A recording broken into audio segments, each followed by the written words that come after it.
and they let us down. Joining me tonight is Independent Senator Bernie Sanders of Vermont. Senator, thanks for joining us so late. Our audience loves to hear what you have to say when it comes to working families in this country. And tonight was a real kick in the teeth by the United States Senate to middle classers across this country. Your reaction?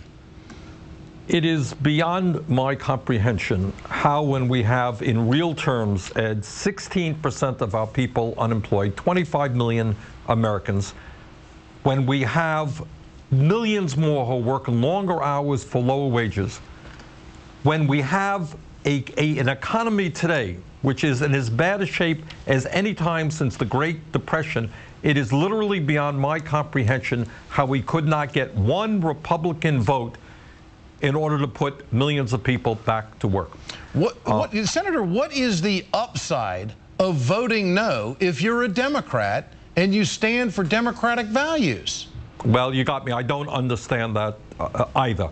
I think if you go out at any street corner in the United States of America and you ask people, do you think we need a major jobs program which, among other things, rebuilds our crumbling infrastructure, our roads, our bridges, our water system, public transportation? I think the vast majority of the people say, yes, let's put Americans back to work rebuilding this country.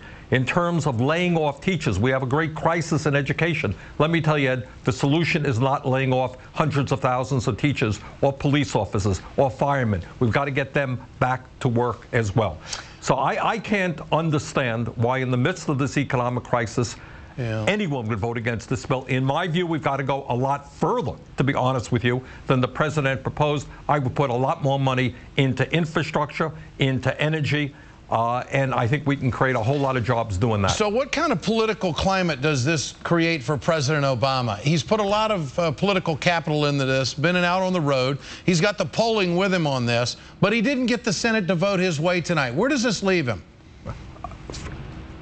From a political position, I think it leaves them in very, very good shape. I think the overwhelming majority of the American people understand that the Republican agenda is a fringe agenda.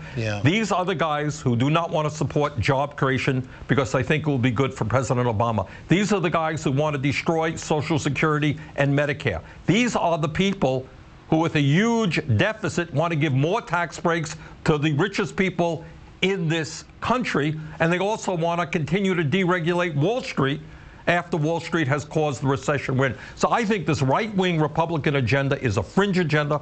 I think from a political point of view, Obama has got to keep running around the country talking truth to the American people. It is obstruction at a unprecedented level. Do you think the American people get it? Is that what these 99ers are all about, the 99% that's out there? I think the American people do get it. I think the protesters are arching a real nerve, Ed, because what the protesters are saying is there is something wrong when the crooks on Wall Street who caused this recession are now making more money than they ever did before, while unemployment is soaring and people have lost their homes and their life savings as a result of what Wall Street has done.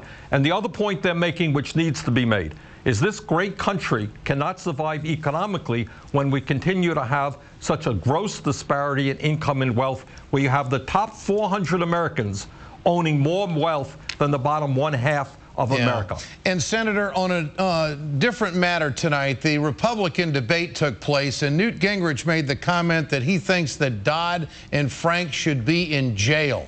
What's your response to that? Well, that tells us why Newt is doing quite so well in the Republican primaries. I think that's what it tells us. Senator Sanders, good to have you with us tonight. Thanks so much. The effort to recall Wisconsin Governor Scott